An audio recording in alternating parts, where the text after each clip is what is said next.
Buonasera, bentornati con il notiziario di Prealpina.it che apriamo con la cronaca. Ennesima tragedia in montagna, morto un escursionista di 56 anni, Massimo Maranzini, precipitato dal Pizzo Andolla nel territorio di Antrona. Il servizio di Marco De Ambrosis. È finita un'altra volta in tragedia, è stato recuperato poco prima delle 15 il corpo senza vita di un escursionista milanese precipitato nella zona del Pizzo Andolla, in Alta Valle Antrona. Questa mattina l'elicottero non aveva potuto intervenire nelle ricerche a causa del forte vento e sono state quindi messe in azione le squadre a piedi del soccorso alpino. La salma è stata localizzata nel primo pomeriggio e recuperata con l'elicottero. L'uomo faceva parte di una comitiva diretta ieri sulla cima Ossolana e che poi si è trovata in difficoltà. L'emergenza era scattata intorno alle 20, lanciata dal gestore del rifugio Andolla per il marcato rientro appunto di 4 escursionisti. Pochi minuti dopo, alle 20:40, la nostra centrale di Torino, spiega Matteo Gasparini, responsabile della 10ª delegazione Valdostro del soccorso alpino civile, ha ricevuto tramite l'applicazione GeoResc del CAI una richiesta di aiuto proprio di questi escursionisti, perché uno di loro, fra l'altro, era precipitato. La stazione di Villadossola e il SAGF hanno avviato le ricerche e intorno alla 1 hanno ritrovato i 3 escursionisti accampati sotto un masso. Sono stati accompagnati al rifugio Andolla, dove sono arrivati intorno alle 4 in buone condizioni. All'alba sono partite invece le ricerche del quarto componente della comitiva, fino al ritrovamento purtroppo della salma. E ancora cronaca, spostandoci a Tradate, dove questo pomeriggio i vigili del fuoco sono intervenuti per l'incendio di un box auto all'interno di un condominio non lontano dalla stazione ferroviaria di Abbiate Guazzone. Gli operatori hanno spento le fiamme e messo in sicurezza l'area. È stata soccorsa dal personale sanitario una donna trasportata in ospedale con l'eliambulanza.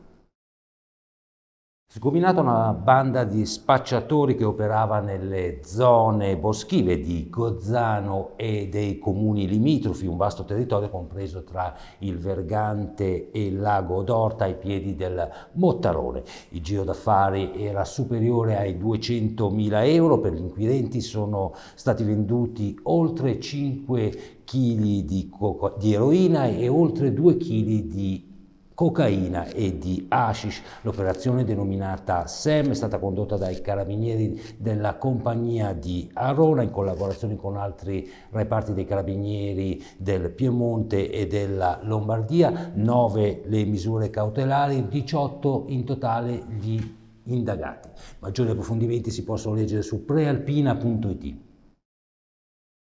Spostiamoci a Varese per vedere come procedono i lavori nell'area delle stazioni, il servizio di Barbara Zanetti, le immagini di Alessandro Perrone dell'agenzia Blitz.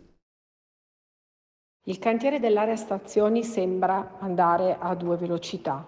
Mentre in piazzale Kennedy i lavori hanno preso lo sprint finale, perché entro la fine dell'anno i bus extraurbani che ora sono in Viale Milano come sosta verranno ritrasferiti in piazzale Kennedy. Invece, per quanto riguarda il cantiere davanti alla stazione FS, che è quello che vedete nelle immagini, sembra tutto fermo. Non è così, a dire il vero. C'è stato un lungo periodo di stop ai lavori perché c'erano problemi nel rifornimento dei materiali.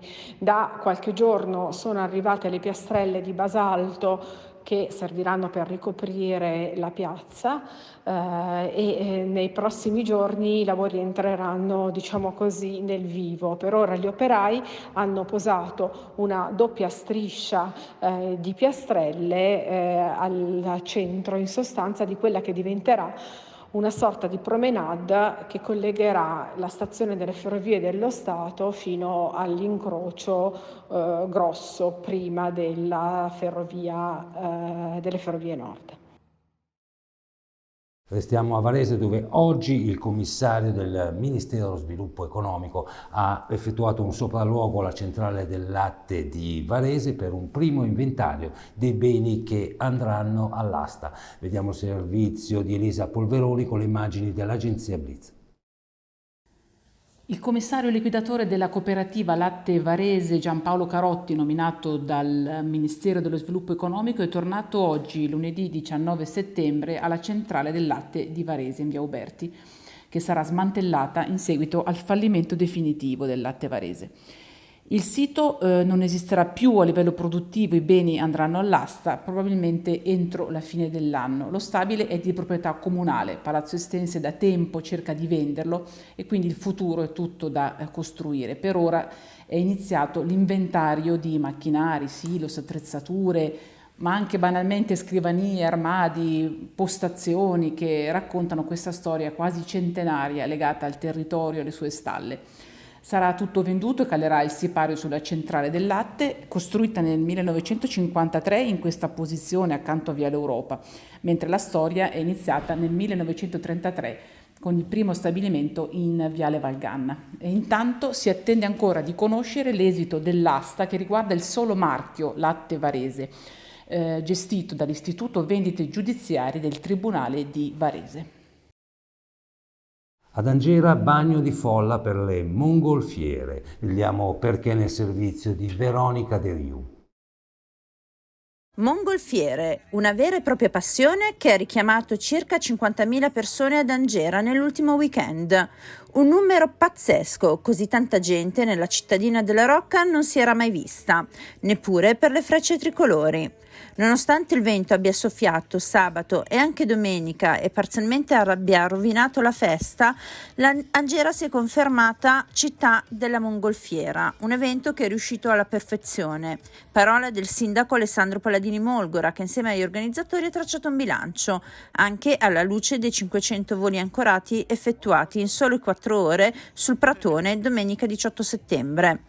Un successo e un affetto che ha dato conferma della bontà della manifestazione, soddisfazione anche per le associazioni che hanno raccolto i fondi. Basti pensare che domenica c'erano lunghi incolonnamenti fin dall'Isanza, mentre i ristoranti, bar e street food hanno esposto i cartelli di sold out. E ora lo sport calcio con le analisi sulle partite del Varese e del Legnano, il servizio di Luca Spriano, le immagini dell'agenzia Blitz e di Publifoto. Frenata con proteste. Il 2-2 interno della Varese con il Seregno maturato ieri al Francossola lascia una coda velenosa per l'episodio avvenuto in pieno recupero. I biancorossi lamentano un rigore negato e un gol annullato. Sarebbero potuti arrivare 3 punti, ne rimane solo uno dopo una gara approcciata male e proseguita meglio grazie ai gol di Mapelli e Piraccini che avevano firmato il ribaltone dopo l'iniziale svantaggio. A 10 minuti dal 90° il definitivo 2-2 del Seregno. Il tecnico varesino Porro non si sofferma sull'episodio contestato e guarda avanti facendo autocritica costruttiva da migliorare l'approccio alle partite. Restando nel girone B, buono il punto in rimonta della Caronnese con la Casatese, prima sconfitta della Varesina dopo 2 vittorie consecutive sul campo del Brusaporto. L'Arconatese ha rifilato un tris alla Real Calepina salendo a un solo punto dalla vetta. Nel girone A, crisi nera del Legnano contro la corazzata sanremese, terza sconfitta consecutiva. La classifica è ancora a 0, le preoccupazioni inevitabili. Il colpo in rimonta della Castellanzese sul terreno della Ligorna assegna ai neroverdi la leadership tra varesine e altomilanesi del girone. Negli anticipi erano maturati i pareggi di Castanese e Stresa. Parliamo ora della multisala Impero di Varese, dove la lirica viene portata sul grande schermo. Il servizio è di Mario Visco. Con Fabio Sartorelli, maestro, nonché docente alla Scala di Milano, e con Andrea Cervini, direttore artistico del MIV. Allora, una lirica da cinema. Una lirica da cinema perché la lirica e il cinema a un certo punto inevitabilmente si sono incontrati, mi pare abbastanza evidente. Hanno fatto i film d'opera, hanno fatto una serie di tentativi, hanno scritto colonne sonore per il cinema, i grandi compositori. Mascagni ha scritto una colonna sonora per un film muto da eseguirsi in diretta, così Strauss. E quindi adesso abbiamo le nuove tecnologie, abbiamo l'alta definizione, abbiamo la possibilità di vedere l'opera come nessuno spettatore la può vedere in sala. Sul giornale in edicola domani, martedì 20 settembre, ampia intervista di Prealpina a Giorgia Meloni, leader di Fratelli d'Italia. Questa è l'ultima notizia, appuntamento con il notiziario di domani alle ore 19. Buona serata.